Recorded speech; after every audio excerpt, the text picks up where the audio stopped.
Минавам през това място може би за 70-ти път и си разсъждавам, аз така, нали, си разсъждавам, като си карам. Питам се какво е така специфично за местата. Всеки е виждал не хиляди, ами милиони места. Нали, може би се пита каква е спецификата на някое място. Независимо дали е живял, дали е работил на него, дали просто е минавал. Ще ви кажа каква е спецификата. Спецификата на всяко едно място е, че то е ден след ден. Местата ги има ден след ден и дори да са абсолютно еднакви, а те не са. Те през дните са различни. Да кажем, най-малкото са различно осветени. Облаците са подредени по различен начин, изглеждат по различен начин. Нали, те дори да приемем, че са еднакви, нали, като специфика, те са на различни дни тия места.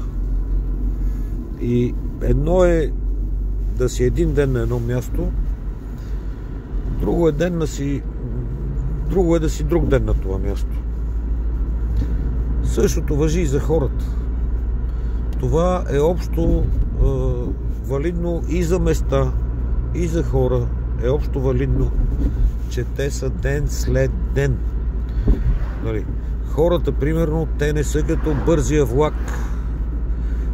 Примерно от Мюнхен за Франкфурт или от София за Мездра, който върви само и единствено по релсите и е абсолютно предвидим. Или почти абсолютно предвидим.